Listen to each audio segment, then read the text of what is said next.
अस्सलाम वालेकुम वरहमतुल्लाहि वबरकातुहू। बिस्मिल्लाहिर्रहमानिर्रहीम। रब्बि इश्रह ली सदरी व यस्सिर ली अमरी वहलुल उक़दतम मिन लिसानी यफ़क़हू क़ौली। अच्छा, इससे पहले कि मैं सेशन स्टार्ट करूँ, आप लोग पहले ये बता दें कि आप लोग मर्ज़ी से आए हो कि ज़बरदस्ती बुलवाया गया है? ये पहले बता दें। नहीं, नहीं, सच कह रहा हूँ, या फिर अटेंडेंस बस कूप अप करने के लिए यहाँ पर आ गए हो, ये पहले बता दें। आई बेटर इसमें मैं अपनी वॉइस डायरेक्टली यूज़ करूँ क्योंकि इससे स्टेबिलिटी नहीं आएगी। एनीवेज़, मेरा पॉइंट है जो मर्ज़ी से आए वो मेरे साथ थोड़ा इंटरैक्ट करे ताकि मैं एक प्लेटफ़ॉर्म सेट करूँ आप सबके लिए इंशाल्लाह to delve in the real topics. और जो मर्ज़ी से नहीं आए, मैनेजमेंट की तरफ से मेरी तरफ से माफ़ी, ठीक है? 1.5 घंटा आपको बर्दाश्त करना पड़ेगा अब, ठीक है? जो कुछ होने वाला है। एनीवेज़ जी, so my real point is जो मर्ज़ी से आए वो ज़रा मुझे बताएँ क्यों आए? कोई वॉलंटियर जो मर्ज़ी से आया है, वो मुझे बताए यहाँ पर क्यों आए आप लोग? क्या लगता है? किसी को पता था यहाँ का टॉपिक क्या होने वाला है? किसी को भी नहीं पता था? जी, पता था। जिनको पता था बोले मुझे। क्यों आए आप लोग? To learn something, what something?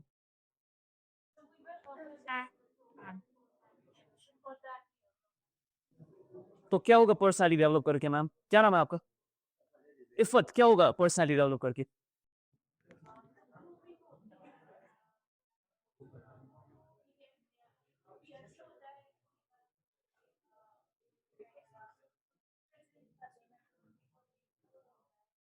Grooming होती है, फ़ियर खत्म होता है, तो उससे एंड प्रोडक्ट क्या मिलेगा आपको?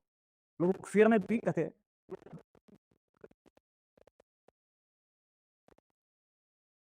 कि इस सेशन में आप आए हो पर्सनैलिटी डेवलपमेंट को अटेंड करने के लिए। तो मकसद क्या है? होगा क्या पर्सनैलिटी डेवलप करके? जी मैम, नाम क्या है आपका? नहीं, बजे, बजे। Sir, I really from upon my self मैं जवाब दूँगी अगर आपको लगेगा कि मैं सही चाहती हूँ, आप मुझे बोलिएगा कि अगर आपको लगेगा कि गेस बाकी कौन है? हुँ, okay. I am 40 and mother of 2 kids. I have a daughter who's 11 years old. I make a mess. My son is new. तो मैं वो ब्यासे की तरह वो जो कुआँ ढूँढ रही हूँ कहाँ से कुछ मिल जाए because I have wasted a lot of time खुद अपनी लाइफ में। तो मैं खुद की तैयारी और उनको सोच रही हूँ it's like 3 of us, my daughter, my son and myself. I think I am on the same platform with them. तो मुझे साइमल्टेनियसली इस तरह 2 चीज़ों पे काम करने की ज़रूरत है। खुद पे भी क्योंकि मैं खुद तैयार नहीं हूँ और अपने बच्चों की भी। और ऑलरेडी मैंने तो ये 11 साल किए तो मुझे लगता है मैंने उसका भी बहुत वक़्त ज़ाया किया है। I am trying my best. आप कुछ वीडियोज़ देखे हैं, उन्होंने मुझे आके खींच के लेके आया है। अभी अल्लाह ताला का अलग भी कोई डिवाइन इंटरवेंशन करा तो इंशाल्लाह अगर आपको लगता है कि मैं सही क्या नाम है आपका मैम? उज़मा। मेरा सवाल है कि पर्सनैलिटी डेवलप करके अपनी और बच्चों की आपको क्या लगता है क्या हासिल होगा? जाना अल्लाह ताला के पास है तो कुछ ले ही जाए, कुछ ले ही जाए। अल्लाह के पास जाना है, कुछ लेके जाएँगे। ठीक है, तो पर्सनैलिटी से क्या होगा? पर्सनैलिटी डेवलप करके क्या कुछ लेके जाओगे आप? सर, कैरेक्टर वो कुछ आंसर आ जाए कि समझ में आ जाए कि पर्पस है क्या? हुँ, क्या डालना है? बस ये बात छेड़ी है। जी, चलें कोई बात नहीं, मुझे समझ आ गया। बहरहाल यहाँ पर कुछ हमारे अपने भी स्टूडेंट्स हैं and they have come here to attend this session. I am thankful to them. अब मैं सेशन ही डायरेक्ट स्टार्ट करता हूँ और आप लोगों की रिदम एक बिल्ड करता हूँ। सबसे पहली चीज़ जिसमें हम डिस्कस करेंगे कि पर्सनैलिटी बोलते किस चीज़ को है, ठीक है?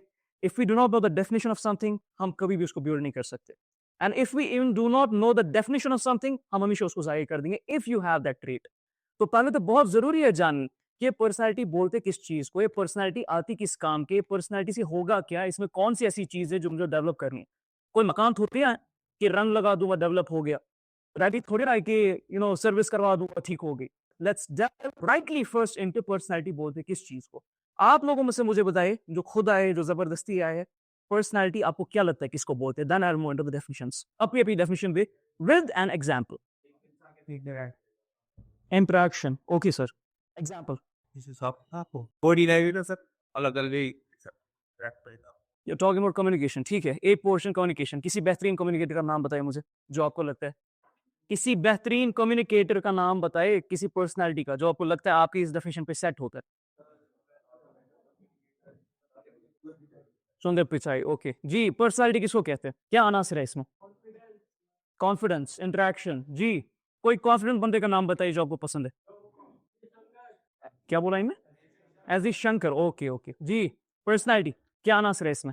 What is personality? Simple answer. Professor सल्लल्लाहु अलैहि राइट, तो पर्सनैलिटी बोलते किसको है? मैं तो देख लूँगा, मैं पढ़ भी रहा हूँ, मैं देख भी रहा हूँ, मैं वही प्रेज़ेंट कर रहा हूँ आपके सामने। मैं पूछ रहा हूँ पर्सनैलिटी बोलते किसको है? एक आदमी ऐसी जगह का हुआ जहाँ कोई अलग कुछ बात करना होगा। आज हम उस वक्त में है कि अगर हम 30% भी पॉपुलेशन है इस दुनिया में, we are meant to follow him। हम कहते हैं कि we are his follower। That's the personality। Let's say कि personality सच आप तो सिफात बोल रहे हो ना, मैं पूछ रहा हूँ पर्सनैलिटी है क्या, डिफाइन करे। जी बिल्कुल ma'am. characteristic traits that of behavior, बिल्कुल steering, pushes, and all absolutely. चलिए get those traits. Some of them are genetic or are due to the quite personal how it is. जी, चलिए ma'am आता हूँ इस पे। देखिए सवाल पूछना बहुत इंपॉर्टेंट है। इससे पहले कि टॉपिक में जाए, वो इस वजह से ताकि हम एक बहुत बड़ी बीमारी को आइडेंटिफाई कर सकें। ये हमारी बीमारियां हैं अभी बहुत बड़ी-बड़ी, और पूरी सबसे इंपॉर्टेंट चीज आपके और मेरे नबी की पर्सनैलिटी सल्लल्लाहु अलैहि वसल्लम। नबी आने से पहले पूरा का पूरा मक्का अमीन, सादिक, डेफिनेशन उनसे लेते थे, सही और गलत की तमीज उनसे लेते थे। और हम इतने खसीस है कि हमें डेफिनेशन तक पता नहीं होती पर्सनैलिटी की। 2-4 ट्रेड्स बता देंगे हम, 2-4 बातें कर देंगे हम, उसमें मुसलमान का टैग भी लगाएंगे, नमाज भी पढ़ेंगे, रोजा भी रखेंगे, लेकिन असल में जो चीज आपके लिए नबी को नुमाया करती है सल्लल्लाहु अलैहि वसल्लम, एक इंसान को नुमाया करती है, वो पर्सनैलिटी है जिसका हमें कुछ पता नहीं है। And that's why we are suffering at each and every place in the world. दाढ़ी रखो सुन्नत है सर, रख लेंगे, कोई मसला नहीं है। रखने से ऊपर रखो इजार, सुन्नत है, ठीक है, वो भी रख लेंगे। रोजा रखो, रख लेंगे, नमाज पढ़ो, पढ़ लेंगे। लेकिन असल में जिस पर्सनालिटी की वजह से, जिन किरदार की वजह से आपके मेरे नबी ने पूरी दुनिया को ट्रांसफॉर्म किया और एक एक बच्चे को क़यामत तक एक एक डेफिनेशन क्लियर करके दी, उसमें हम कभी डेवलप ही नहीं करते। वो हमारी सुन्नत है ही नहीं, वो दीन में वाजिब है ही नहीं। उसवाल हुस्ना ये समझे हमने। अल्लाह ने कहा जो अल्लाह से मुलाकात की शौक में है और जो अल्लाह से मोहब्बत करते हैं और जो आखिरत पे ईमान रखते हैं, इस किताब पे ईमान रखते जो हमने भेजा है, अपने नबी को पढ़े, क्योंकि वो उसवा हुस्ना है। उसवा हुस्ना का मतलब ही यही होता है कि आपको जो कुछ चाहिए जिंदा होने से पहले तक, मरने के बाद जो कुछ भी आपको चाहिए, वो आपको इस उसवा हुस्ना, इस नबी से मिल जाएगा सल्लल्लाहु अलैहि वसल्लम। और हमें इसका पता नहीं होता है। अब फिर उसके बाद में उस पे आऊंगा। पर्सनैलिटी सिंपल डेफिनेशंस हम कहते हैं वो सेट ऑफ एटीट्यूड्स, वो सेट ऑफ वैल्यूज, वो सेट ऑफ बिलीव्स, वो set of emotions, pattern, thought of patterns और बिहेवियर्स जो एक इंसान को डिस्टिंक्ट करती है और कंसिस्टेंट रखती है from the rest of the world, उसको कहते हैं पर्सनैलिटी। सिंपल सी चीज है। और इन्हीं सारे मामलात में, इन्हीं सारे अनासर में, जिनको हम पर्सनैलिटी कोएफिशिएंट्स कहते हैं, इन्हीं सारी चीजों में आपको और मेरे लिए सबसे बेहतरीन एग्जाम्पल जो दी गई थी, उसका नाम है मोहम्मद बिन अब्दुल्ला सल्लल्लाहु अलैहि वसल्लम। एंड अकेला एग्जाम्पल नहीं दी हमने, ऐसा नहीं था कि सिर्फ मोहम्मद बिन अब्दुल्ला सल्लल्लाहु अलैहि वसल्लम ही हमारे लिए एग्जाम्पल है।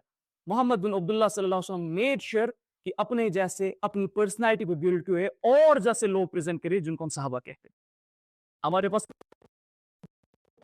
न्यूरोसाइकोलॉजी थी, लेकिन प्रॉब्लम्स हम बड़ी बड़ी बताएंगे, मुसलमान तबाह हो चुके हैं, दुश्मन हो चुका है, या अल्लाह किसी को बचा ले, या अल्लाह फलां चीज ठीक कर दे। लेकिन जो चीज असल में बिल्ड करती है इंसान को उन कामों के लिए, उसको हम कभी वर्किंग नहीं करते। That's personality.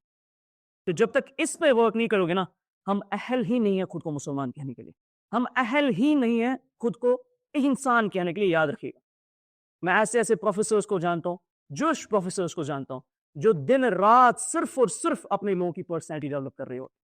पिछले 200 सालों में सबसे ज्यादा रिकॉर्डेड आईक्यू ज्यूज का है। और पता है क्यों? क्योंकि दे exactly know the neurochemistry behind the personality. और उनकी अपनी प्राइम मिनिस्टर कहती है कि हमें आपके नबी से ये लॉ सीखे है, आपके नबी से तरीकत सीखे, जिसकी वजह से हम सस्टेन कर रहे हैं दुनिया में, और हम उस चीज को जानते ही नहीं। अब बहरहाल, इससे पहले कि मैं फिलोसफी में जाऊं, मैं थोड़ा न्यूरोकेमिस्ट्री आपके साथ डिस्कस करूं कि एक पर्सनैलिटी दूसरी पर्सनैलिटी से डिफरेंट कैसे आती है। आप लोगों के पास सामने मैं एक छोटी सी पिक्चर दे रहा हूं, ठीक है? एक साइड से आप समझ लीजिए एक बहुत बड़ा शख्स है जिसने दुनिया में बहुत बड़े बड़े काम किए हैं। महात्मा गांधी ले लिया आप, नेल्सन मंडेला ले ले आप, मार्टिन लूथर किंग जूनियर ले लिया आप, अब्राहम लिंकन को ले लिया, सहाबा को ले लिया। और दूसरी तरह से आपके सामने ये ऐसी पर्सनैलिटीज होती है जिन्होंने दुनिया की तबाही मचाई होती है। ऑलराइट, ये दो डिस्टिंक्टिव पर्सनैलिटीज होती है, दो कंट्रास्टिंग पर्सनैलिटीज होती है। अब हमारा और आपका फर्ज ये है कि हम पहले जाने, हम पहले पहचाने, भाई इतना फर्क एक ही तरह के इंसानों में जो आ रहा है, ये किस वजह से आ रहा है? अंदर मसले क्या चल रहे हैं इनके कि एक पर्सनैलिटी पूरी दुनिया को अपना उस काट काट के प्रेजेंट कर रही है और पूरी दुनिया को दहदिल कर रही है, मुफीद कर रही है, मुस्तफिद कर रही है, और एक पर्सनैलिटी पूरी दुनिया से छीन छीन के अपने आप की तस्कीन किए जा रही है। तो उस चीज को जानने के लिए बहुत जरूरी है, उस चीज के लिए I will dive into the neurochemistry of personality.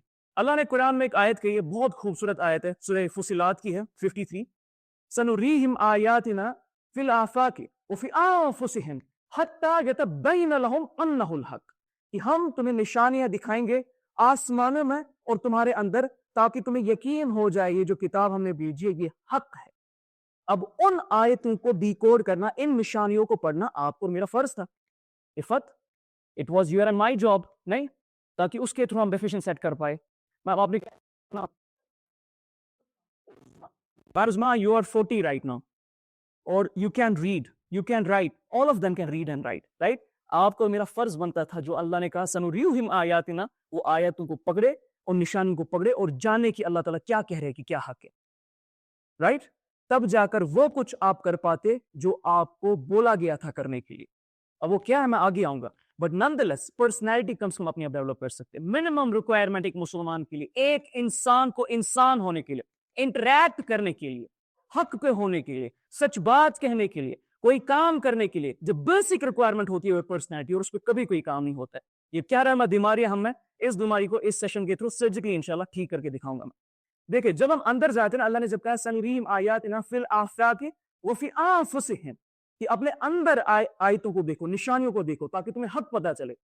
उन अंदर की निशानियों को जब हम जानते हैं तो हमें पता चलता है ये जितने भी अलग अलग तरह के लोग होते हैं, जितने भी अलग अलग तरह के जाविये होते हैं, अलग अलग तरह की पर्सनैलिटीज होती है, एक दुनिया को बर्बाद करने के पीछे, एक दुनिया को आबाद करने के पीछे इनकी न्यूरोकेमिस्ट्री में फर्क आता है।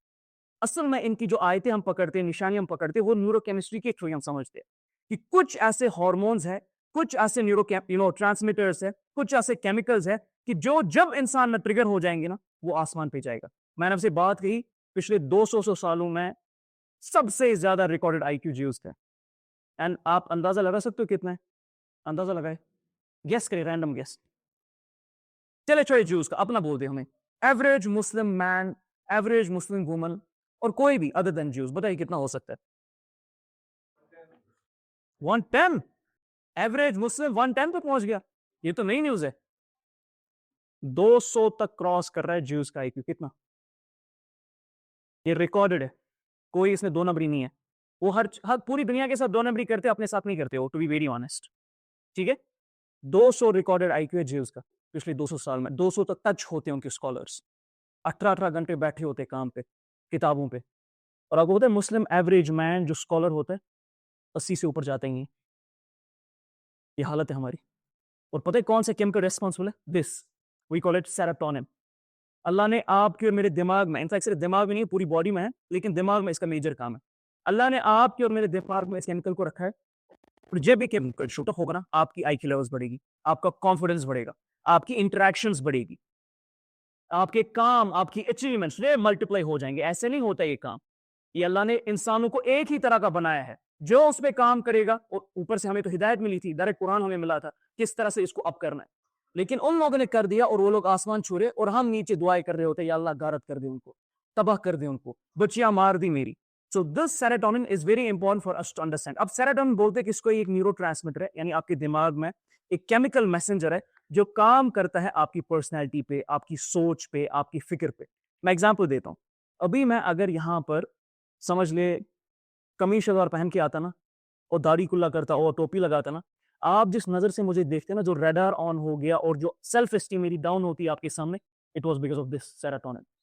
जब बीमार होते हैं ना, डिप्रेशन के पेशेंट्स, साइकियाट्री के patients, highest of the highest levels की डिप्रेशन जिनको होती है, उनको इसका टीका देते हैं और वो अप हो जाते हैं, ठीक हो जाते हैं। वो दवाइयां जो मिलती है ना, वही सेरोटोनिन की दवाइयां होती है।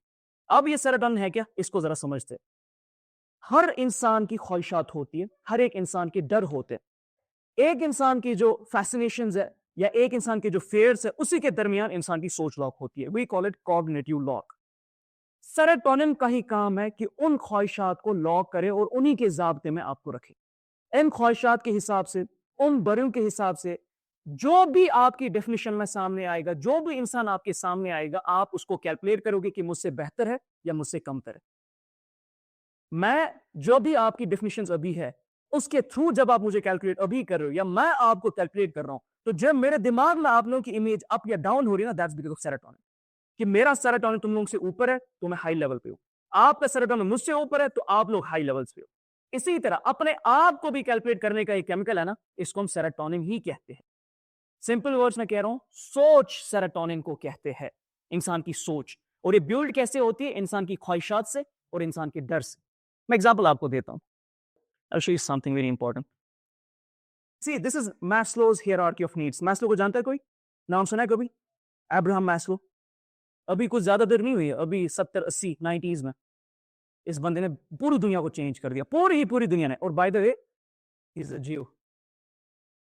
अभी एक एक बनता एक फर्क कहां पर एवरीवन, आदिल जरगर साहब सारे यहाँ पर, अभी वेटर साहब थे, मेरे लोग, आप सब इसी फिलॉसफी पे चल रहे होते और आपको पता भी नहीं है। और ये फिलॉसफी कोई पुराने में है जो आदिल इस्लाम से आ रही थी, ये 1970s में दी गई। ये फिलॉसफी क्या, मैं बताता हूं डर और सोच का क्या रिलेशनशिप है। मैस्लो कहता है कि सबसे पहले इंसानों को ऊपर आने के लिए, यानी अपना सेरोटोनिन हाई करने के लिए, ताकि इसकी IQ वेल्यूज बढ़े, उसकी EQ वेल्यूज बढ़े, उसकी क्रिटिकल थिंकिंग बढ़े, उसकी पर्सनैलिटी निखर के आ जाए, इंटरेक्शंस बेहतरीन हो जाए, इन्फ्लुएंस करे, सबसे पहली चीज उसकी फिजियोलॉजिकल नीड्स है। फिजियोलॉजिकल नीड्स उसको कहते हैं जी, रोटी कपड़ा मकान। तो मैस्लो कहता है पहले रोटी कपड़ा मकान चाहिए, उसके बाद वो आएगा सेरोटोनिन अप करने के लिए। रोटी कपड़ा मकान खत्म हो गया, उसके पीछे कब आएगा? सोशल वर्क्स की सेफ्टी। तो मकान ले लिया ना आपने, कोई मसला नहीं। फिर आए गए सोशल यानी रिलेशनशिप्स पे, यानी रोटी कपड़ा मकान होगा, फिर शादी होगी। ठीक है, हमारा भी यही फलसफा होता है, भाई तेरी शादी नहीं हो सकती अगर तेरे पास अच्छा मकान नहीं है, तेरी शादी नहीं हो सकती अगर तेरे पास गाड़ी नहीं है। आप सबको वही जाम पिलाए जाते हैं, और ये जाम कोई इस्लाम के जाम में, अल्लाह की कसम मैस्लो अंकल के जाम, सुनना अल्लाह की कसम मैस्लो के जाम में। इस्लाम है ही नहीं फलसफा, तो इस्लाम में है क्या? पर्सनैलिटी कैसे इस्लाम उलट कर देता है इस मैस्लो के ट्रायंगल को। फिर मैस्लो कहता है अब आपकी रिलेशनशिप्स अच्छी होगी, फैमिली बन गई, बच्चे बन गए, बहुत बेहतरीन काम चल रहा है, अब आपको कॉन्फिडेंस आएगा, अब आपकी सेल्फ एस्टीम हाई होगी कि देखो मेरे पास मकान भी है, मेरे पास नौकरी भी है, मेरे पास गाड़ी भी है, मेरी रिलेशनशिप्स भी है, शादी भी मेरी हुई है, बच्चे भी है मेरे पास। अब आपकी सेल्फ एस्टीम अनअपबिल्ड होना स्टार्ट हो जाएगी। ठीक है, अब आप एक कदम लाओगे एक्चुअलाइजेशन के ऊपर। जब ये सारी चीजें मुकम्मल हो जाएगी और आप 50 60 साल के 70 साल के हो जाओगे, तब आप फलसफे पे बात कर सकते हो कि जिंदगी है क्या, जिंदगी के मसले क्या है, फलसफा किसको बोलते हैं, मुझे क्या करना चाहिए था। ये कहता है मैस्लो अंकल 70 साल की उम्र में होता है, और इसी बेसिस पे हम चल रहे हैं। ये सारा का सारा सिस्टम, पूरा का पूरा सिस्टम इसी मैस्लोज़ हायरार्की पे चल रहा होता है, और किसी भी चीज पे नहीं। आप, मैं, आपके टीचर्स, मेरे टीचर्स, आपके institutes, education hubs, business hubs, आपका घर, आपकी सोसाइटी, आपके माँ बाप, हर कोई इसी फलसफे को दे रहे होते हैं, और बचपन से यही फलसफे पिलाए जाते हैं। अब जाहिर सी बात है, जब सेल्फ एस्टीम आपने इस फलसफे बिल्ड की, तो इन चीजों के छिन जाने की वजह से आपको कि मैं डेवलप करवा रहा हूं और बता रहा हूं औकात ही नहीं है इन सारी चीजों के बगैर। तो अगर ये चीजें छिन जाए, मुझे डर भी तो लगेगा ना, मेरी एग्जिस्टेंस पे सवाल आएंगे ना, मेरी सेल्फ एस्टीम डाउन हो जाएगी ना, या मैं ये कहूं मेरा सेरोटोनिन डाउन हो जाएगा ना, डिप्रेशन नहीं होगा मुझे। दिस इज द रीजन कि डिप्रेशन 1950 से शूट हुआ है, और वो शूट ही होता आ रहा है, वो नीचे नहीं आने वाला है। 16 ट्रिलियन इंडस्ट्री साइकेट्री बनने वाली है 2030 में। 100 कंट्रीज का भी GDP उतना नहीं है, क्योंकि फलसफा बिल्कुल उलट। अब मैं बताता हूं कुरान में क्या फलसफा आता है, उसको जरा समझने की कोशिश करते हैं। तब मैं बताता हूं पर्सनैलिटी शेप कैसे होती है। ये है अरबिया का लैंडस्केप, जब आपके और मेरे नबी आए थे सल्लल्लाहु अलैहि वसल्लम। ठीक है, Persian empire, Sasanids, Roman empire, Byzantine, Arabian peninsula, ये वाला ऊपर भी आप देख सकते हो आराम से, ईरान है, यूरोप है, हिंदुस्तान है, जजीरा अरब है, रूनी सल्तनत है, ये सारी चीजें चल रही थी। और ये पूरी जो चीजें आती है, याद रखिए पहले उसूल, जब एक नबी आता है ना, वो उस वक्त पे आता है जब इंसानियत से सारी हो खत्म हो चुकी होती है कि अब कोई चेंज नहीं आने वाली, अब कुछ नहीं हो सकता इनका, इन सब की पर्सनैलिटी डिस्ट्रॉय हो चुकी है, ये सब जहन्नुम की तरफ भाग रहे। अल्लाह के नबी सल्लल्लाहु अलैहि वसल्लम ने सहाबा को बोला कि मेरी मिसाल तुम में से ऐसी है कि तुम सब जहन्नुम की तरफ भागे जा रहे हो, मैं पकड़ पकड़ के तुम्हें जन्नत की तरफ लेके आ रहा हूं। तो पूरी दुनिया जहन्नुम की तरफ भाग गई थी। आप देखेंगे यूरोप में पता ही क्या था, यूरोप में शादी करना भी गुनाह माना जाता था। लिटरली जो बंदा शादी करता था, क्योंकि वहां राबानी बहुत ज्यादा घुस गई थी, उस बंदे को गुनाहगार माना जाता था एक किस्म का।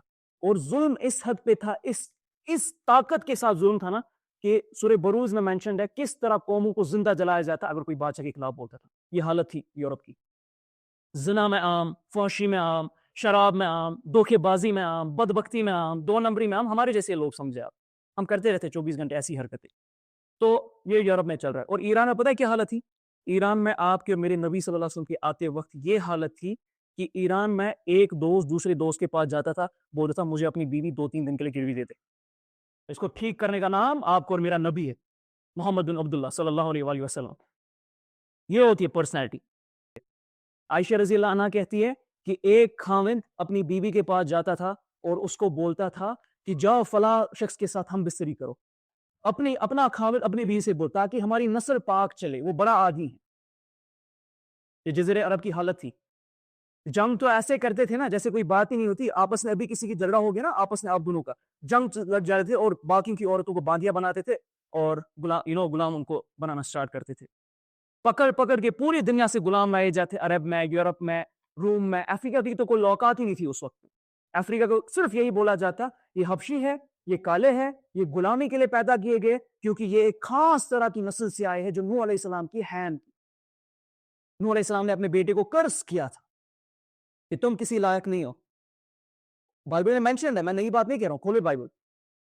उनको बोला चाहिए तो पैदन हमारी गुलामी के लिए हुए। ये पूरी की पूरी दुनिया की हालत थी।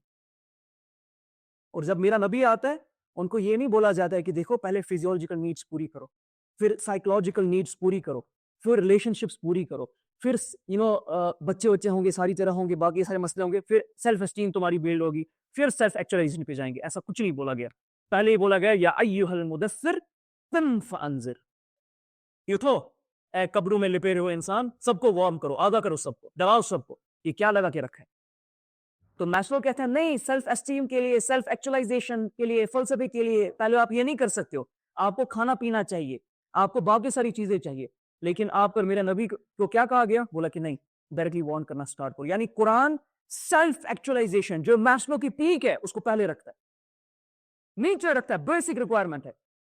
फिर आराफ में अल्लाह ताला फरमाते हैं कि जब जहन्नुमियों से पूछा जाएगा ना कि तुम लोग जहन्नुम में क्यों हो, वो कहेंगे हमारे पास कान थे हम सुनते नहीं थे, आंखें थी हमारे पास देखते नहीं थे, दिल थे समझने के लिए समझते नहीं थे। यानी जहन्नुम में जाने की वजह सेल्फ एक्चुअलाइजेशन और नथिंग। और मैस्लो कहता है कि 70 साल की उम्र में आती है, 60 साल की उम्र में आती है, 50 साल की उम्र में आती है। इस्लाम कहता है बेसिक जिंदगी की रिक्वायरमेंट है ये। अब एक एक करके मैं इसको तोड़ दूं ताकि फलसफा बिल्ड कर सकूं। इब्राहिम अलैहिस्सलाम, इब्राहिम अलैहिस्सलाम का नाम सुना है आप लोगों ने? इस्माइल अलैहिस्सलाम का नाम सुना है आप लोगों ने? इब्राहिम अलैहिस्सलाम जब हाजरा अलैहिस्सलाम को हिजरे ले गए, मालूम आया था तो जज़ीरे अरब जहां पर मक्का है ना, जहां खा गया लगभग कि वो लोग उस वक्त ऐसी मुसीबत में थे कि उनको कई सालों से बच्चा पैदा नहीं हो रहा था। हाजरा अलैहिस्सलाम की तरफ से रिवायात में आता है 80 साल की उम्र में बच्चा पैदा हो गया, कुछ में आता है 88 की साल में बच्चा पैदा हो गया। और उनको क्या बोला गया? और हाजर अलैहिस्सलाम बूढ़ी थी, इब्राहिम अलैहिस्सलाम खुद बूढ़े थे। उनको बोला गया चलो जज़ीरे अरब में जाओ, ठीक है, हाजर अलैहिस्सलाम को वहां पर तन्हा छोड़ के आ जाओ। 1700 किलोमीटर, 1500 किलोमीटर, 1300 भी आप रख ले, एक वालिद अपने अभी अभी पैदा हुए बच्चे को लेता है, अपनी बूढ़ी बीवी को लेता है, और वो भी नबी, और जज़ीरे अरब में छोड़ता है उनको और बोलता है क्या? ये अल्लाह का हुक्म है। यानी फूड, वाटर, वार्मथ, रेस्ट, ये सारी चीजें कहीं पर भी एग्जिस्ट नहीं करती। ठीक है। दूसरा क्या किया? हाजरा अलैहिस्सलाम ने बोला कि आप लोग हमें यहाँ क्यों छोड़ रहे हो, आप हमें क्यों यहाँ छोड़ रहे हो? तो इब्राहिम अलैहिस्सलाम जवाब नहीं दे पा रहे थे। जाहिर सी बात है, नबी थे, मर्द भी थे, कैसे फेस करते अपने बच्चे को, कैसे फेस करते अपने अपनी बीवी को। बोले यहाँ क्यों छोड़ रहे हो? फिर भी जवाब नहीं दिया। बोले यहाँ क्यों छोड़ रहे हो? फिर भी जवाब नहीं दिया। अब आप इमेजिन कीजिए आप लोगों में से कि मैं या आपका घर वाला, आपका खाविंद, आपका वालिद आपको उठा के लेके जाता है, हजारों किलोमीटर पैदल चलवाता है, ऐसी जगह रखता है जहां हजारों किलोमीटर की कोई सिविलाइजेशन नजर नहीं आती, जहां ना खाना है, ना पीना है, ना घर है, ना रिलेशनशिप्स है, कुछ भी अवेलेबल नहीं है वहां पर, नथिंग एट ऑल। खाना तक मिले, वहां गर्मी की वजह से आपकी मौत हो सकती है और वहां पर वो छोड़ देता है। हाजरा अलैहिस्सलाम पे सोचे क्या बीत रही होगी। यानी इमेजिन दैट, सोचे जरा। हाजरा अलैहिस्सलाम पूछती है तीसरी बार, हमें यहाँ क्यों छोड़ रहे हो? और हाजरा अलैहिस्सलाम का मसला उस वक्त ये था, उस वक्त हाजरा अलैहिस्सलाम और सारा अलैहिस्सलाम का थोड़ा कॉन्फ्लिक्ट चल रहा था। तो हाजरा अलैहिस्सलाम को डर लग रहा था शायद मुझे डिवोर्स ना दे दे, इस वजह से मुझे यहाँ पर लाया है। अब इमेजिन कीजिए उस औरत पे क्या गुजर रही होगी उस वक्त। लेकिन फिर एक सवाल पूछती है उनसे, बोलती अल्लाह ने बोला है आपसे? इब्राहिम अलैहिस्सलाम कहते हैं जी अल्लाह ने कहा है। हाजरा अलैहिस्सलाम को वो जुमला है ना, वो मैस्लो के इस ट्रायंगल को उल्टा तानता है और पीटता है, कोड़े मारता है। हाजरा अलैहिस्सलाम कहती है कि अगर अल्लाह ने बोला फिर तो कोई टेंशन नहीं है, जाओ अल्लाह हमें संभाल लेंगे। यानी ना फूड, ना वाटर, ना वार्मथ, ना मनी, ना रिसोर्सेज, ना शेल्टर, ना रिलेशनशिप्स, ना फैमिली, ना कम्युनिटी, ना सेल्फ कॉन्फिडेंस, ना रेस्पेक्ट, कुछ भी नहीं वहां पर मौजूद है। लेकिन सेल्फ प्रैक्टिस करती हो किससे होता है? ये सिर्फ और सिर्फ डेफिनेशन सही करने की वजह से होता है, ये सिर्फ और सिर्फ पर्पस की वजह से होता है। यानी हाजरा अलैहिस्सलाम, आप सोचे ना मैस्लो क्या कह रहा है जिस पे हम चल रहे हैं। मैस्लो कह रहा है ये चीजें आपके पास नहीं होगी, आपके पास कॉन्फिडेंस नहीं होगा। और अल्लाह की कसम नहीं होता है हमारे बच्चों के पास। एक बच्चा सामने आता है गाड़ी में, 10 बच्चों का सेरोटोनिन डाउन हो जाता है।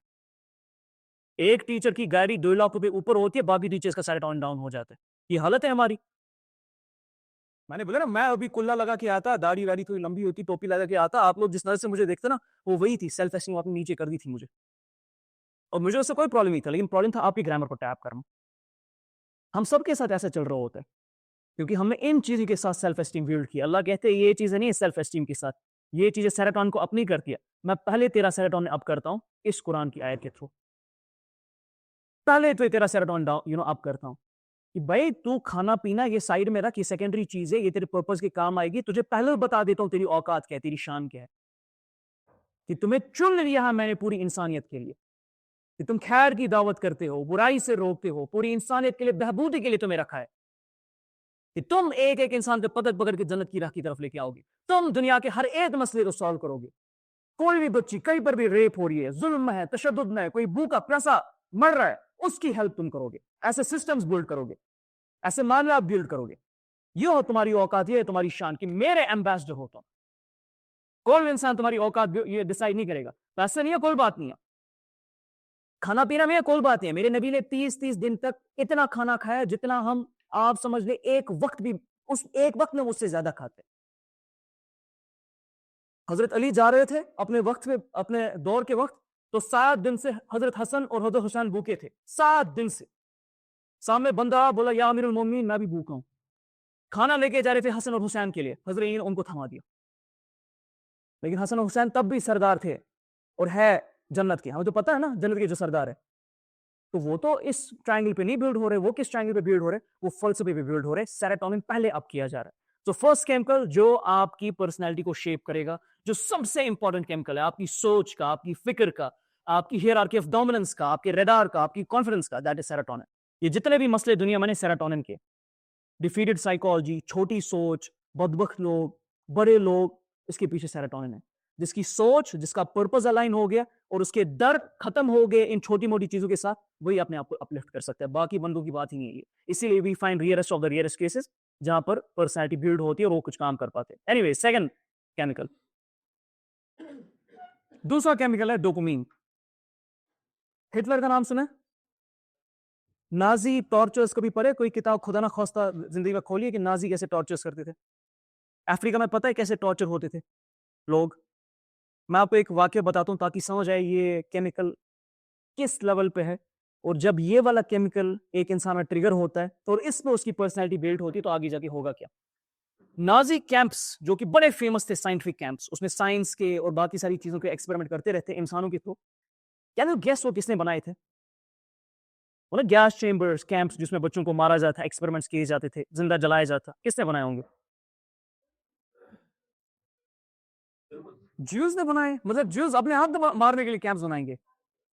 क्या बात है। जर्मन्स ना भाई, मुझे पता है जर्मन्स थे कौन वो लोग, प्रोफेशन क्या था उनका?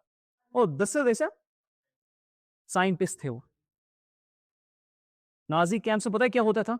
2-3 बच्चों को लाया जाता हर रोज, 2-3 के हजारों बच्चों को लाया जाता हर रोज। लेकिन मैं एक कैंप के एग्जांपल दे रहा हूँ, एक गैस चैम्बर की। 3-4 बच्चे लाए, उनकी आंख निकाली, एक का हाथ काट दिया, एक का कोई और कान वान काट दिया, उसको उसी हालत में कैंप में रखा और फिर गैस डाली वहां पर, और बाहर से रिपोर्ट्स बनते थे कितनी देर में कौन इंसान जल्दी मर रहा है। ये उस वक्त की साइंटिफिक स्टडी थी कि हम देखेंगे जिसका पैर पहले कटता है वो पहले मर जाएगा, या जिसका कान पहले करता है वो पहले मर जाएगा, या जिसकी हमें देह हाथ ही निकाली वो पहले मर जाएगी इस गैस से। हम देखते हैं रिपोर्ट्स बनते थे, साइंटिस्ट बाहर होते हैं, एंजॉय करते हैं इस चीज को। एंड उसके पीछे जो केमिकल है ये है डोपामीन। यानी जिसकी पर्सनैलिटी इस सारे केमिकल पे बिल्ड हो गई वो तो गया।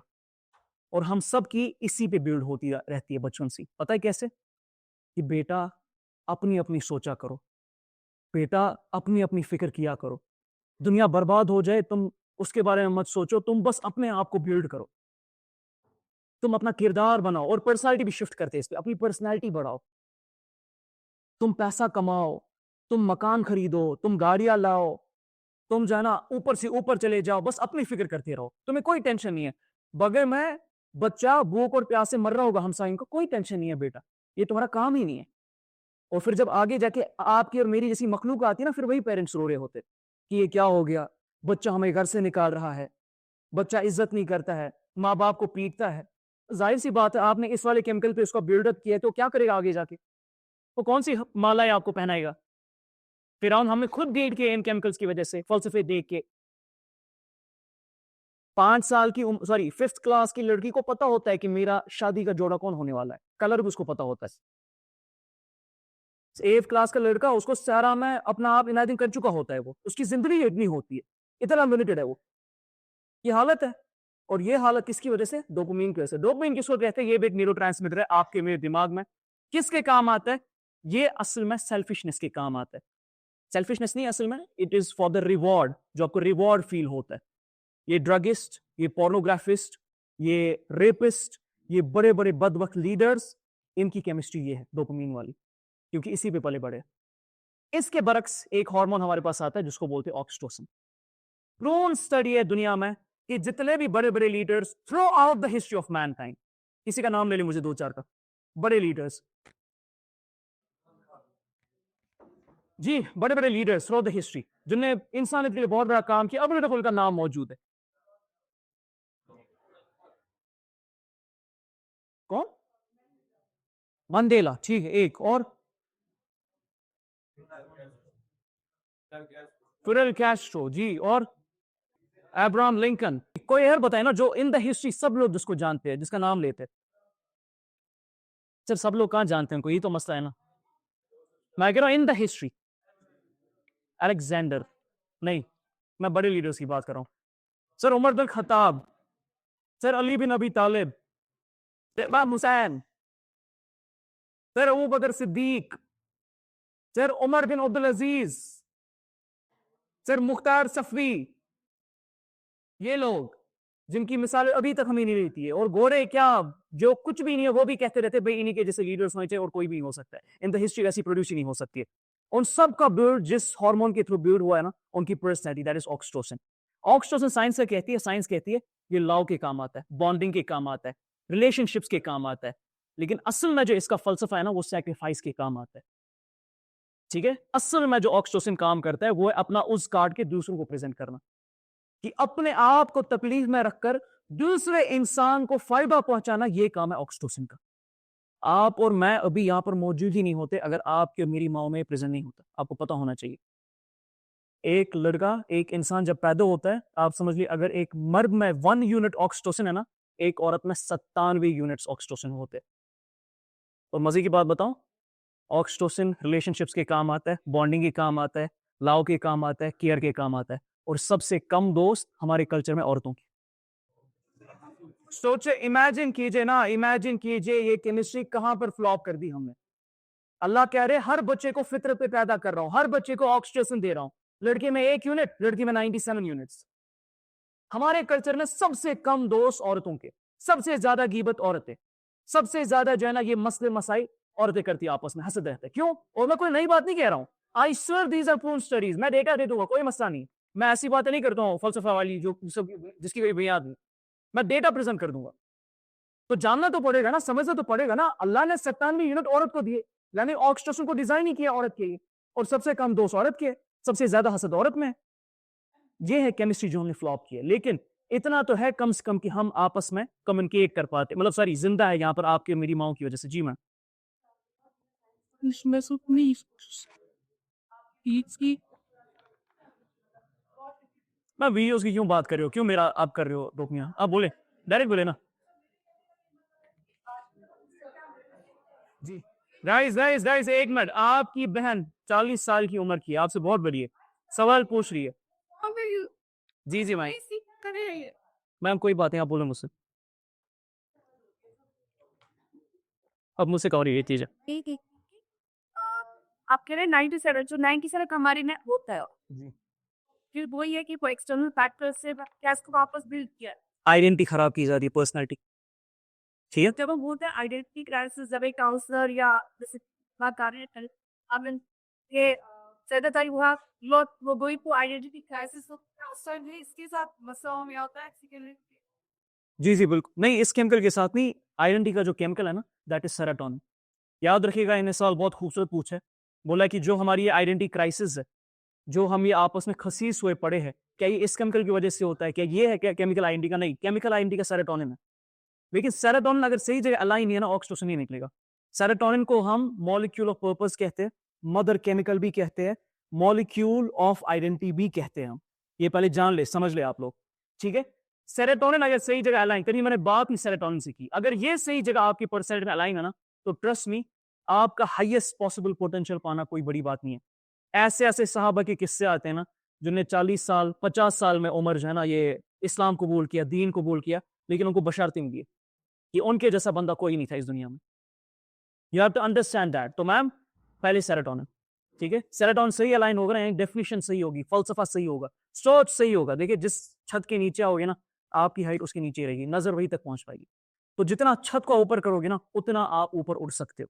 तो पहले सेरोटोनिन, फिर ऑक्सीटोसिन। बाय द वे, ये इंडिपेंडेंट भी काम करते हैं, उसके लिए मुझे एंडोक्राइनोलॉजी खोलनी पड़ी, वो काम ही अभी मेरा यहाँ पर स्क्रीन को क्या हो गया जी। सो अभी तक 2-3 चीजें मैं बता चुका हूँ। सेरोटोनिन के बारे में मैंने आपको बोला, ये केमिकल है आपकी पर्सनैलिटी का, आपकी इंडिविजुअलिटी का, आपके फोकस का, आपके पर्पस का। दूसरा मैंने ऑक्सीटोसिन बोला आपको, तीसरा मैंने डोपामिन बोला आपको। अब इससे आपको 2 चीजें पता चलनी चाहिए कि जिसका सेरोटोनिन गलत जगह अलाइंड है और फिर डोपामिन पे वो बिल्डअप हुआ है, वो तो हिटलर ही निकलेगा, इसमें कोई शक नहीं रहेगा।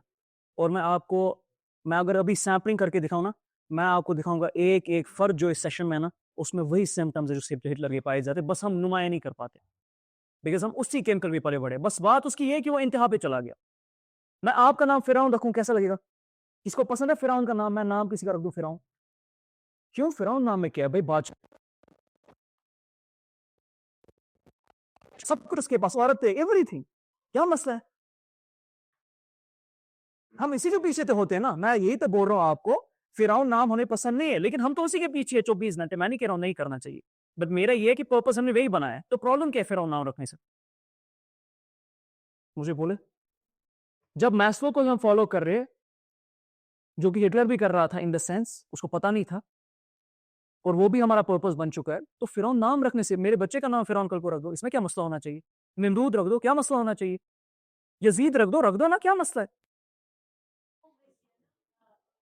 जी, मुनाफिकत है हमारी। किस चीज की मुनाफिकत है? कि कर हम वही काम कर रहे होते हैं जो वो लोग किए हैं, जिसके पीछे वो लोग होते हैं, लेकिन नाम हम अब्दुल्ला, अली, मोहम्मद, उमर ऐसे रखते हैं। तो ये तो मसला है ना। तो try to understand one basic thing, कि मैं एक छोटी सी बात आपको कहने के लिए आ रहा हूं कि कुछ पर्सनैलिटीज दुनिया में नुमाया होती है, कुछ पर्सनैलिटीज दुनिया में नीचे जाती है, कुछ पर्सनैलिटीज दूसरों को भी मुस्तफिद करती है, अपने आप को भी फायदा पहुंचाती है, कुछ पर्सनैलिटी, कुछ नहीं, ज्यादातर पर्सनैलिटी सिर्फ अपना फायदा ढूंढ रही होती है। उसके पीछे जो केमिकल्स है, उसके पीछे जो न्यूरोकेमिस्ट्री है, न्यूरोसाइकोलॉजी, वो इन केमिकल्स की है। इन केमिकल्स को समझ जाओगे तो शायद कुछ फायदा पहुंच जाए। और ये सिर्फ आपका समझना कोई फैशन नहीं है, ये याद रखिएगा। इन केमिकल्स को समझना ना आपके और मेरे लिए कोई फैशन नहीं है, याद रखिएगा। अल्लाह ने जब कहा सनुरीहिम आयातिना फिल आफाकी व फी अंफुसिहिम हत्ता यतबैनहिम चलो हत्ता यतबैनहिम अन्नहुल हक। तो वो कोई फैशन नहीं रखा था। जब अल्लाह ने खलीफतुल अर्द आपको रखा ना, इफ़्फ़त, जब उज़्मा को रखा, जब आप लोगों को रखा, जो यहाँ जबरदस्ती आए बाय द वे, जब आपको अल्लाह ने डिक्लेयर किया था ना खलीफतुल अर्द, तो वो फैशन के तौर पर नहीं किया था, वो रिस्पांसिबिलिटी दी थी अल्लाह ताला ने, जानने की, समझने की। जी मैम। हमारा ऑब्स्टेकल हम्म, हम जो करते हैं भाई हम्म। विदिन होम, उसके बाद हमें अपनी पापा या अपना भाई कहते हैं तुम लोग इमोशनल फूल जो तुम लोग कुछ भी करते हो लोग के लिए सेक्रीफाइस करते हो, यहाँ पे फायदा दे तो नुकसान दे, वो गलत नहीं है वहाँ बिल्कुल गलत। Certain down- इस्लाम में एक उसूल है, इस्लाम एक उसूल है जी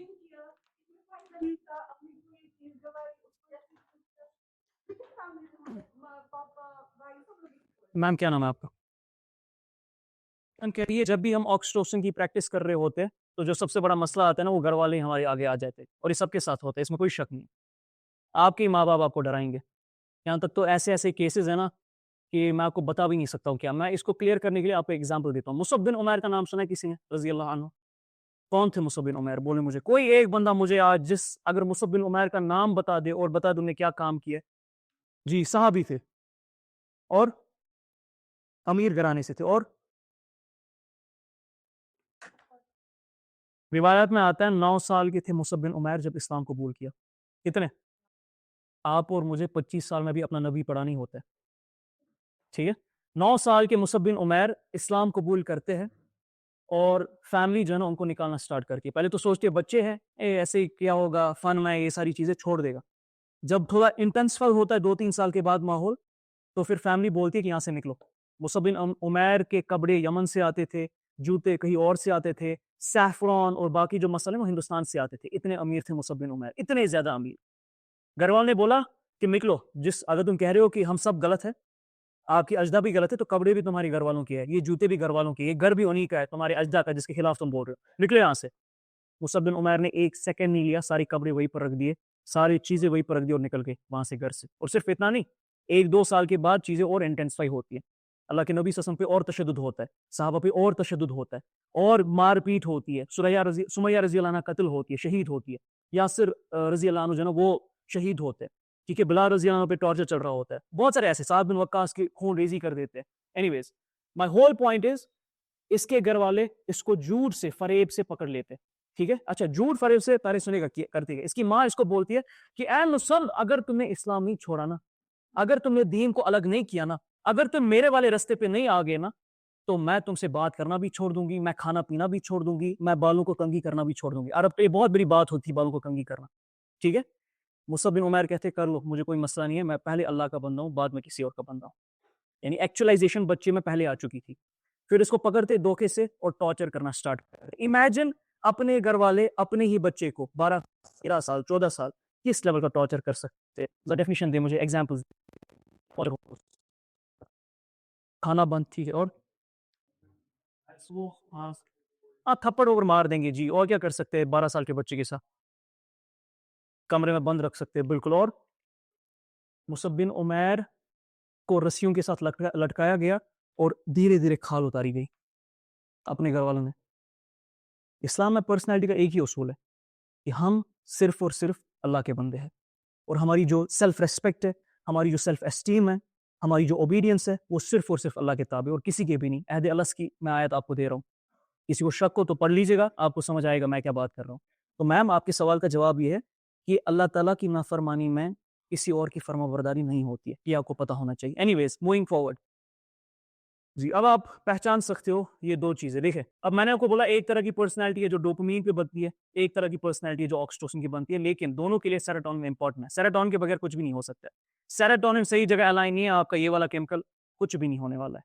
ये उसके बाद आएगी डोपामीन वाली आपके पास सामने है शेख हसीना है आपके पास ये म्यांमार की है उलेट साइड से इस पे पूरी पिक्चर नहीं आ रही है मैंने और कुछ लोग रखे थे अब्राहम लिंकन है आपके पास महात्मा गांधी है आपके पास उमर बिन खत्ताब है आपके पास अली बिन अबी तालिब है आपके पास वो सब लोग ऑक्सीटोसिन पे बिल्ड हुए और इसको पर्सनैलिटी कहते हैं तो पहले के इस हौले से निकले कि सिर्फ अपने लिए करना और अपने लिए डेवलप करना इसको पर्सनैलिटी डेवलपमेंट कहते हैं इसको नहीं कहते पर्सनैलिटी डेवलपमेंट कहते हैं कि दूसरों के लिए करना भाई आपको अगर कोई मुसीबत आ जाए आपकी बहन को कोई छेड़ दे सड़क पे या कोई प्रॉब्लम आ जाए कोई गुंडा छेड़े आप चाहोगे कि उमर बिन खत्ताब वहां पर बचाने के लिए आए मैं भी चाहूंगा क्यों ना चाहूं मैं आप चाहोगे कोई अल्लाह का बंदा कोई मॉरली करेक्ट बंदा कोई ताकतवर बंदा आए उसको बचा ले वहां पर जुल्म ना होने दे उसके साथ आपकी माँ पे कोई गंदे और कोड़े बरसाए तो आप लोग चाहोगे ना कि भाई एक बंदा आए जो ऑक्सीटोसिन पे बिल्ड है जो अपने आप को काट के प्रेजेंट करे कि नहीं मैं ये होने नहीं दूंगा लेकिन बनने की हम कोशिश नहीं कर रहे सो पर्सनैलिटी का उसूल नंबर 2 कि जो पर्सनैलिटीज ऑक्सीटोसिन पे बिल्ड होती है वही डेवलप हो सकती है और वो दूसरों को भी डेवलप कर सकती है और वो आपका फर्ज है और मेरा फर्ज है क्योंकि आप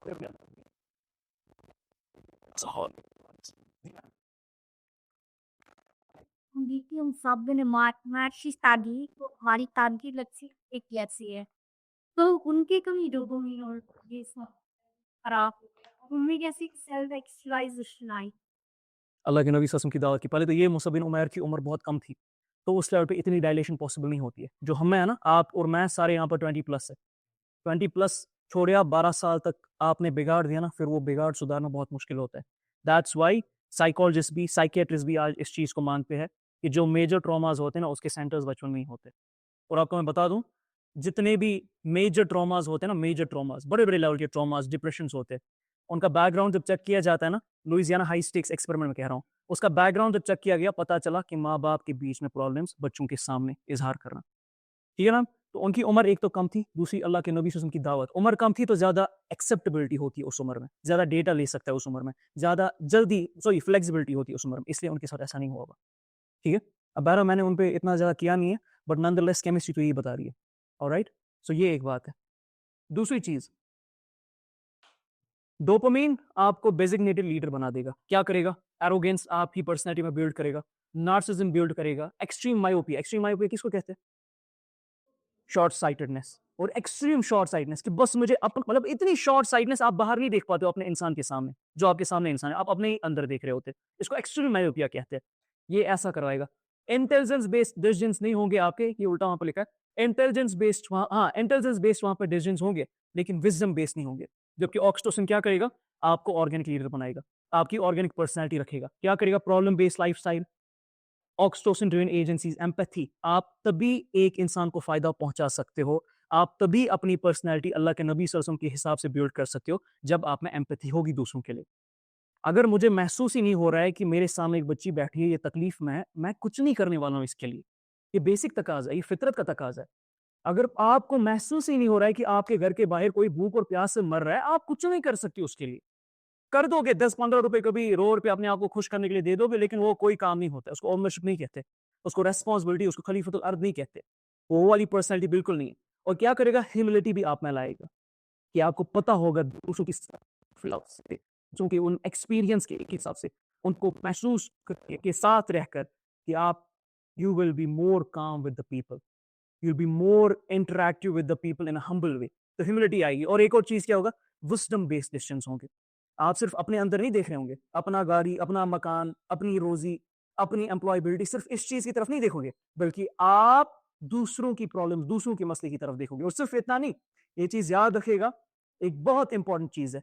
मुझे यहाँ पर बुलाया गया था कि एम्प्लॉयबिलिटी पे हम पर्सनैलिटी डेवलप करें, लेकिन मेरा काम एम्प्लॉयबिलिटी पे पर्सनैलिटी डेवलप करना नहीं है, मेरा काम एम्प्लॉयमेंट जनरेशन पे पर्सनैलिटी बिल्ड करना है। मुसलमान गुलामाना हरकतें नहीं करते, ये याद रखिएगा पहले। ये आपके और मेरे नबी का उसूल है सल्लल्लाहु अलैहि वसल्लम। हम गुलाम बनने की कोशिश नहीं करते कि बस मुझे सारी चीजें मिल जाए। मुसलमान का काम है कि वो एम्प्लॉयबिलिटी जनरेट करे। सर मैं यदि आपको बोला था स्टार्ट वाले सेशन में कि आसमान पे शटल्स बना रहे हैं, स्पेस स्टेशन बना रहे हैं और एम्प्लॉयबिलिटी जनरेट कर रहे हैं, जमीन के नीचे खोद रहे हैं और एम्प्लॉयबिलिटी जनरेट कर रहे हैं, हम क्यों ना करें? हमारा तो काम नहीं है। लेकिन हम ढूंढ रहे होते, इसी वजह से एम्प्लॉयबिलिटी की प्रॉब्लम है। जो वो कहते नहीं है, गलत कह रहे हैं। एम्प्लॉयबिलिटी की प्रॉब्लम है बिकॉज उसके पीछे ये फैक्टर्स है कि हम जनरेट ही नहीं कर पा रहे। तो आपका काम है जनरेट करना। Anyways, last 2 slides. अब आते हैं पर्सनैलिटी के कुछ पार्ट्स पे लास्ट में, कि कौन से ऐसे कोएफिशिएंट्स होते हैं जिसकी वजह से पर्सनैलिटी डेवलप होती है। आप लोगों ने इंटरेक्शन को बोला था, आप लोगों ने कॉन्फिडेंस का बोला था, आप लोगों ने किसी ने कुछ और भी बोला था ना, क्या बोला था? कम्युनिकेशन का बोला था। तो आपको क्या लगता है एक पर्सनैलिटी को फुल्ली डेवलप करने के लिए, ताकि आप खुद भी फायदा फायदा ले सको, पूरी इंसानियत को भी फायदा दे सको, क्या चीजें दरकार है? कौन से कोएफिशिएंट्स हो सकते हैं ऐसे?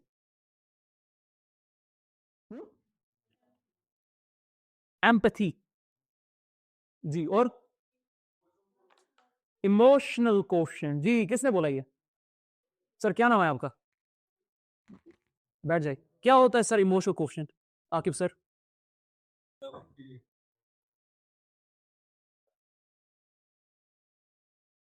जी, इमोशनल कोएफिशिएंट। और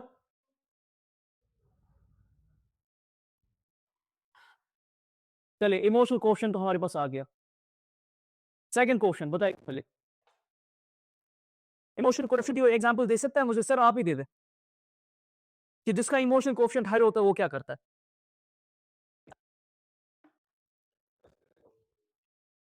बिल्कुल सही बात है। जी, मैं आपको एक एग्जांपल देता हूँ ताकि आपको समझ आए इमोशनल इंटेलिजेंस कितनी इंपॉर्टेंट है।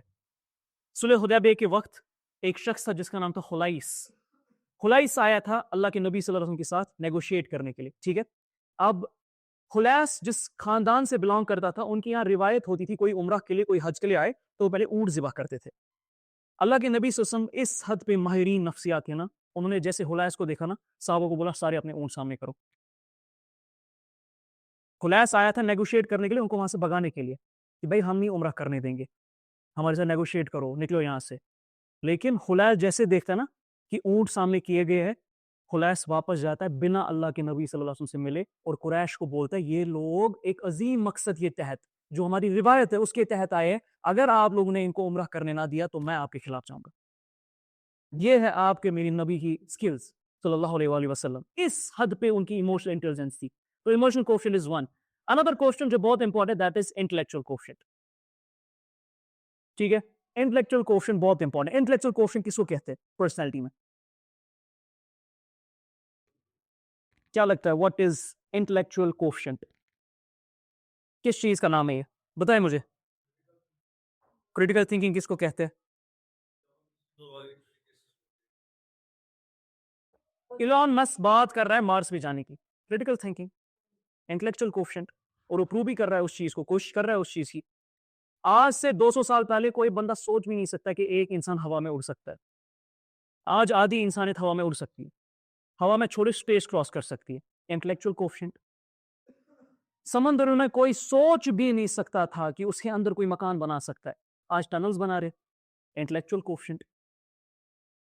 ये प्रोजेक्टर आज से 100 साल पहले कोई सोच भी नहीं सकता था कुछ ऐसा होगा स्क्रीन पे और मैं यहां पर हूंगा और वो स्क्रीन पे दिखा रहा होगा डायग्राम्स एंड इमेज। कैमरा, आपके मोबाइल फोन्स, ये स्टैंड, ये बॉटल्स की ये ऊपर कवरिंग, सब इंटेलेक्चुअल कोएफिशिएंट। इसमें तो पूरी इंसानियत मबनी है। तो जब तक पर्सनालिटी में इसको डेवलप नहीं करोगे,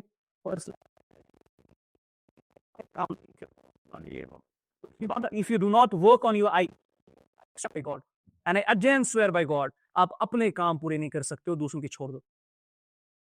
नौकरियां वो गया फिर आगे आती है, अपने साथ रहना बहुत बड़ी बात होती है। अपने मामला को ठीक करना, अपने घर के मामला को ठीक नहीं कर सकते हो अगर आईक्यू नहीं है। तीसरा coefficient, purpose coefficient. Purpose coefficient किसको कहते हैं? कोई बता सकता है?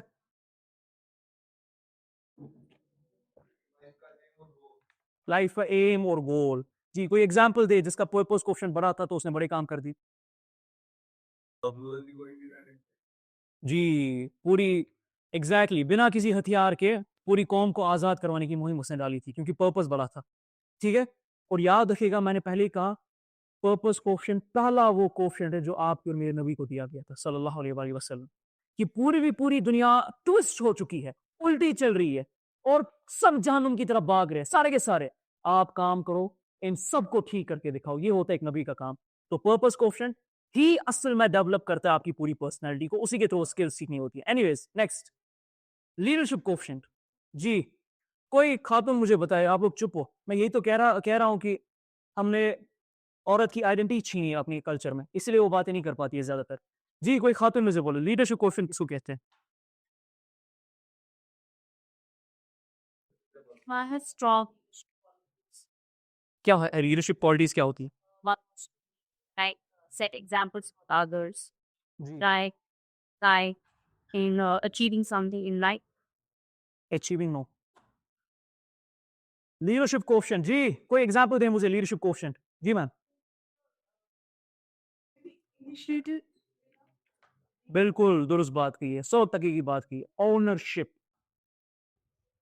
रिस्पॉन्सिबिलिटी, इनिशिएटिव्स, और सिर्फ इनिशिएटिव्स नहीं, ये नहीं है कि मैंने किसी गरीब को देखा अपने सामने मरता हुआ, मैंने एक दिन उसको 50 रुपए का खाना दे दिया, बस हो गया मेरा काम। तो I will make sure that in my life time I do work कि ऐसे गरीब भूखे और पैसे ना मरे। इसको बोलते फॉलो अप करना और एंश्योरिटी देना। फॉलो अप और एंश्योरिटी, इसको बोलते ओनरशिप। ओनरशिप आती है लीडरशिप में। वो 17 साल के उसामा बिन जैद थे जब अल्लाह के नबी सल्लल्लाहु अलैहि वसल्लम ने रोमन एम्पायर के खिलाफ भेजा था लड़ने के लिए।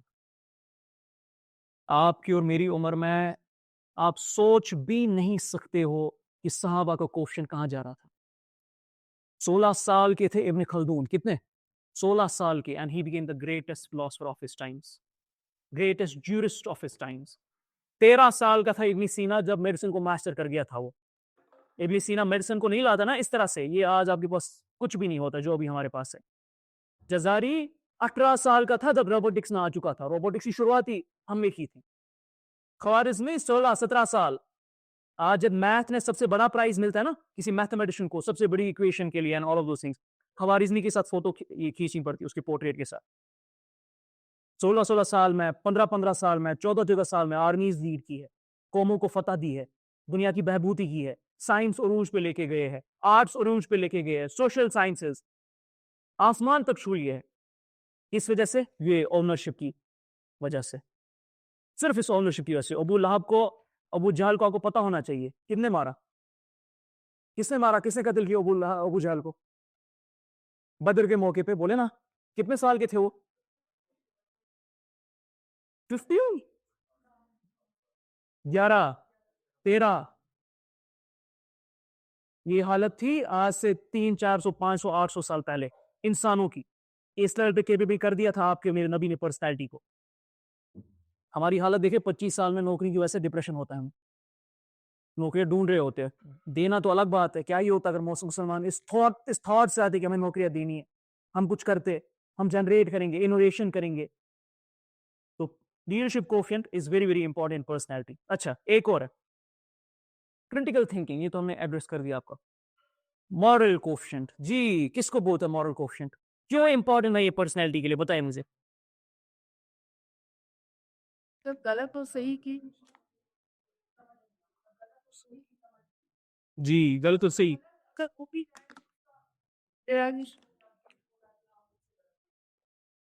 सही और गलत भी, अच्छा और बुरा इसमें आएगा मॉरल लीडरशिप में। थिंक अच्छा और बुरा किसी मॉरलिटी को डिफाइन करता है। हिटलर के लिए जो था ना वो सबसे अच्छा था, उसके हिसाब से जो वो कर रहा था ना अपने जर्मन्स के लिए, नाजीज के लिए, वो सबसे अच्छा था, सबसे जबरदस्त था। बट क्या वो सही था? नहीं था सही वो। ठीक है, जब ब्रिटिशर्स यहाँ पर थे और इंडिया पाकिस्तान में लोग उनके खिलाफ लड़ रहे थे, तो ब्रिटिशर्स के खिलाफ, ब्रिटिशर्स के हिसाब से वो सबसे बुरा कर रहे थे। बट क्या वो बुरा कर रहे थे? तो मॉरल कोफिशिएंट कहते हैं सही और गलत में तमीज होना। ठीक है, उमर बिन खत्ताब ने कहा कि अगर इराक में एक कुत्ता प्यासा और भूखा मरता है, उसका सवाल उमर बिन खत्ताब से होगा। ये मॉरलिटी होती है, सिर्फ अपनी नहीं बल्कि पूरी इंसानियत का सही और गलत डिसाइड करना और उनको लाना सही और गलत पे। नहीं, इमोशनल क्वेश्चन में नहीं आएगा वो। इमोशनल क्वेश्चन में मैनिपुलेशन फिर आ जाएगी। If you know how emotions work, how neurochemistry works, how it is design, आप मैनिपुलेट भी कर सकते हैं। उस मैनिपुलेशन को रोकने के लिए कोई कदगन डालनी है ना मॉरलिटी की, सही और गलत की। बात समझ आ रही है ना? मैं एक छोटा सा आंसर दे दूं। हिटलर सबसे ज्यादा एम्पैथाइज करता था नाजीज के साथ, नाजीज आपस में सबसे ज्यादा एम्पैथाइज करते थे। बांग्लादेश में जब पाकिस्तानी आर्मी गई है ना, आप लोगों को पता नहीं है, आप लोगों को पता नहीं होगा। नहीं, हाँ, गुडनेस और बैडनेस की, जो मैं कह रहा था, गुड एंड इविल की, सही और गलत की सब्जेक्ट क्यों नहीं है, मैं आता हूँ क्यों। बांग्लादेश में जब पाकिस्तानी आर्मी गई थी ना, तो जो प्रेग्नेंट बंगाली औरतें होती थी ना, उनका पेट काट के देखते थे कि बच्चा लड़का है कि लड़की है। डॉक्यूमेंटेड चीज़ है, मैं कोई अपनी बात नहीं कह रहा हूँ। फिर उन बंगाली औरतों ने डंडे मार मार के भगाया उनको वहां से। और पता है क्यों करते थे? सोचे जरा, गेस करे, ऐसा क्यों करते होंगे मुसलमान नुमा लोग?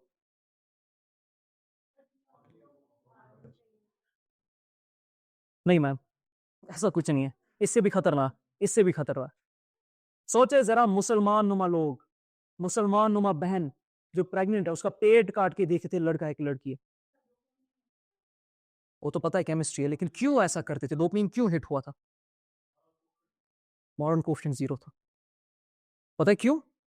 वो लोग शर्त लगाते थे 10-10 टके की आपस में, आर्मी पर्सनल्स, कि अगर वो बता इसके पेट में लड़का है कि लड़की है, वो बोलता लड़का है, काटते थे, लड़का नहीं। ये हालत है हमारी। हमने दुनिया को मॉरलिटी दी, हमारी पर्सनैलिटी में 1% की मॉरलिटी नहीं, 1% की नहीं। यानी आपके पास सब कुछ हो ना, सब कुछ हो आपके पास, मॉरलिटी नहीं है, किसी काम के नहीं आने वाली है, किसी काम के नहीं आने वाली है। उमर बिन खत्ताब ने बोला मदीना की गलियों में किसी का ईमान ऊपर नीचे भी जाता है ना, उसके लिए भी जिम्मेदार उमर बिन खत्ताब है। सोचे जरा, अल्लाह के नबी सल्लल्लाहु अलैहि वसल्लम जब हुनैन में लड़ रहे थे ना, तो सहाबा डर गए थे, पीछे भाग गए और हरदम मच गई। अल्लाह के नबी सल्लल्लाहु अलैहि वसल्लम अकेले सामने बड़े, वो बोला कि मैं मोहम्मद हूँ, अल्लाह का नबी हूँ। क्या कह रहे थे कि मैं गलत नहीं होने दूंगा, कि मैं किसी को ताकत दी नहीं दूंगा कि वो गलत कर सके किसी और के साथ, अकेले लड़ूंगा इनके साथ। नूह अलैहिस्सलाम 900 साल तक मॉरल क्वेश्चंस पे वर्क किया उनमें, और रिजल्ट उनको नहीं मिला था, बट तब भी वो नबी है। तो आपने कहा था ना वो सक्सेस एंड ऑल, उसकी definition achievement ma'am, achievement is not something जो आपके और मेरे हाथ में, वो अल्लाह ने अपने हाथ में रखी है। उसको उस पे उसके बेस पे करेंगे ना, फिर तो कभी काम नहीं कर पाएंगे, हम डिप्रेशन में ही जाएंगे। मुसलमान कभी अचीवमेंट की टेंशन नहीं लेते। सो इस चीज़ को समझे, मॉरल कोएफिशिएंट ना हो पर्सनैलिटी में सब कुछ हो, पैसा हो, दौलत हो, शोहरत हो, जिस चीज़ के पीछे हम सब पागल है, ये ना होना किसी काम का नहीं है। आप अपने घर वालों के साथ अदल नहीं कर सकते हो, इंसाफ नहीं कर सकते हो। Anyways let's wind up the session. और एक मिनट रुकिए। अब लास्ट कोएफिशिएंट फाइनेंशियल कोएफिशिएंट है पर्सनैलिटी का, जिसको हम बहुत नेग्लेक्ट करते हैं।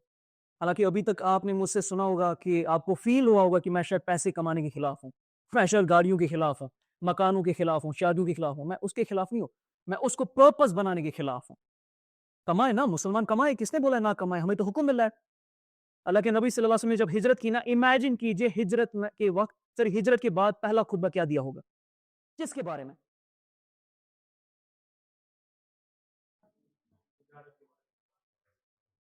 क्या नाम है आपका सर? मुजम्मिल, किस बारे में खुतबा दिया था, पहला खुतबा हिजरत के बाद? हाँ, इतने इंपॉर्टेंस है माल की मुसलमान की जिंदगी में, लेकिन वो पर्पस के थ्रू है। जब आपका पर्पस क्लियर हो, उसी को पर्पस बना दिया, फिर तो मसला हो गया ना, जिसके खिलाफ मैं हूँ, जिस तो मैसो की हायरार्की है, उस चीज को समझे। Financial coefficient is very important, it's extremely important. आपकी सेल्फ एस्टीम का तकाजा है, हर एक इंसान की सेल्फ एस्टीम का तकाजा है कि भाई मैं दूसरे के हाथों पे नहीं पल सकता हूँ, मुझे दूसरे फीड नहीं कर सकते हैं।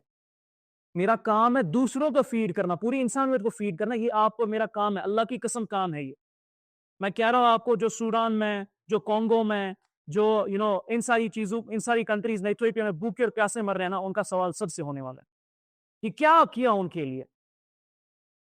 फाइनेंशियल सवाल होने वाले कयामत के दिन। ज़कात, कुरान स्टार्ट भी होती है ज़कात से। सदके की इतनी आयत है आप सोच भी नहीं सकते हो। ज़कात तो हर जगह जहां नमाज मेंशन है वहां ज़कात मेंशन है।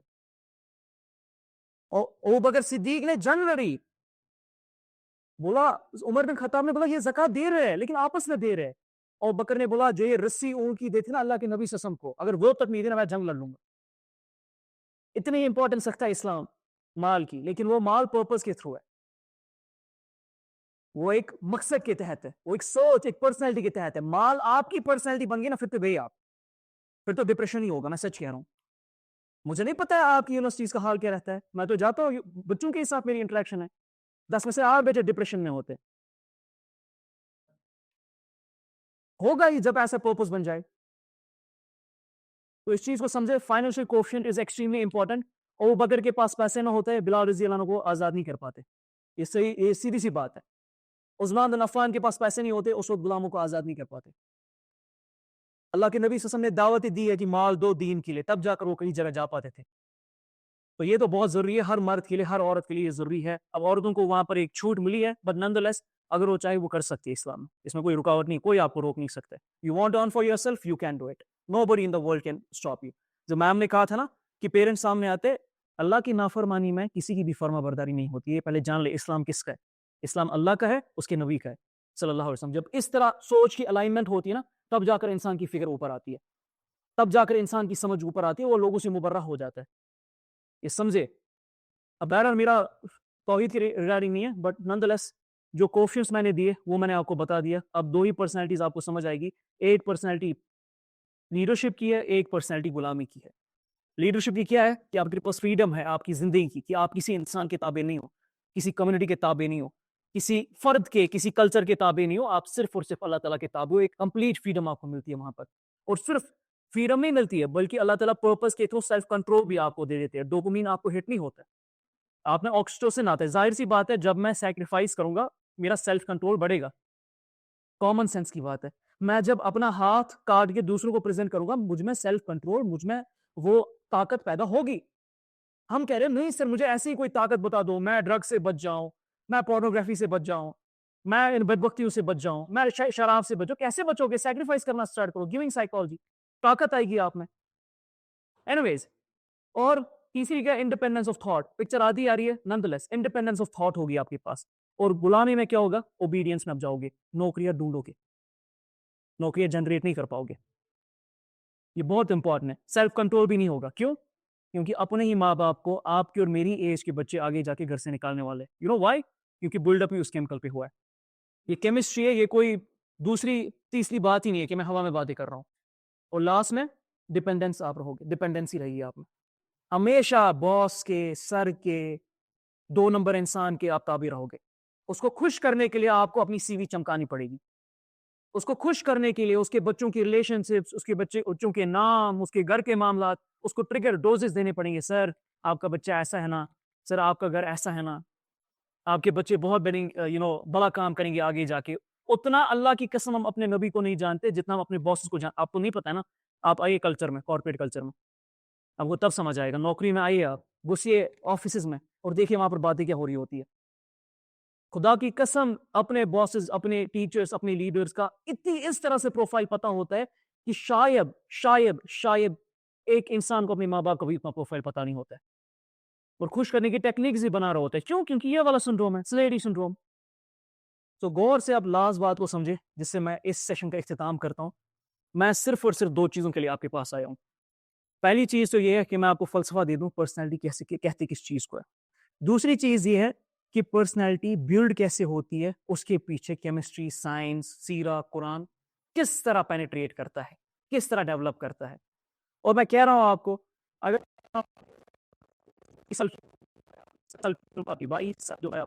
अगर इस एज में भी आपने इन सारी चीजों पे काम नहीं किया ना, आपके पास सिवाय अफसोस की जिंदगी में कुछ भी नहीं होने वाला। ये मुझसे लिख के ले। और सिर्फ जिंदगी में नहीं, हमारे पास अफसोस होगा। अल्लाह की कसम, हम अपने नबी को भी फेस नहीं कर पाएंगे आखिरत के दिन। कि मेरा नबी जब बोलता था, जादूगर बोलते थे उसको। ये थी पर्सनैलिटी, ऐसे अल्फाज होते। कानों में अबू जहल ऐसे उंगलियां डालता था कि इसकी आवाज ना सुन लो मैं मुसलमान हो जाऊं। एक साहबी आता था, मिलता था, पूरी जिंदगी निछावर करता था। इतनी इतनी मोहब्बत उनसे हो जाती चंद अल्फाज के बेस पे।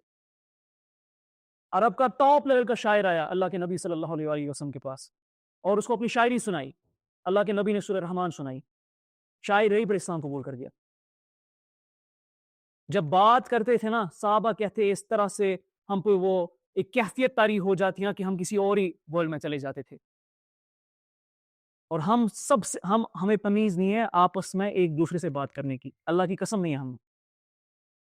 बिकॉज एम्पैथी जीरो है, डोपामिन हाई है। जाहिर सी बात है, डोपामिन हाई होगा, एम्पैथी जीरो ही होगी। सामने बंदा गलत भी हो ना, इंसान के किरदार का तकाजा है कि उसको सुने जो वो बात बोल रहा है, भले या को पसंद ना आए। बात वो बोल देना से पसंद नहीं आई, हमें वो तमीज नहीं है। हम बात करेंगे अपने नबी की, हम अपना नाम गाबित, अली, आदिल, जुबैर, मुजम्मिल, तलहा ये रखेंगे। तो try to understand this thing. सिवाय अफसोस के कुछ भी नहीं मिलेगा if you do not work on your personality from these days. आपके और मेरे नबी को वही से पहले सल्लल्लाहु अलैहि वसल्लम सादिक और अमीन कहते थे। अल्लाह की कसम सादिक और अमीन कहते थे। और उससे पहले कोई वही नहीं आई थी। ये अल्लाह ने प्रूव करके दिया। सर वही जो है ना, वही के पहले का तकाजा की किरदार होना चाहिए। अल्लाह की कुर्बत का पहला तकाजा कि आपका किरदार होना चाहिए। किरदार नहीं है क्या कुर्बत हासिल करेंगे। अल्लाह के नबी सल्लल्लाहु अलैहि वसल्लम फरमाया, नमाजें पढ़ते होंगे, रोजा रखते होंगे, ज़कात देते होंगे, लेकिन किरदार कुछ नहीं होगा, मुंह पे मारी जाएगी। पर्सनैलिटी नहीं होगी, मुंह पे मारी जाएगी। सो होप इंशाल्लाह यू अंडरस्टूड थोड़ा बहुत जो टाइम मुझे आपके साथ मिला था। इवन दो मेरे सेशन जो है ना, हमारी जो सीरा वर्स एकेडमी है, वहाँ पर 15-15 महीने की कोर्सेज चलते हैं इसी चीज़ों के बारे में। 15 महीने, 1 साल, 9 महीने। मेरे पास टाइम नहीं है, बट नॉनदलेस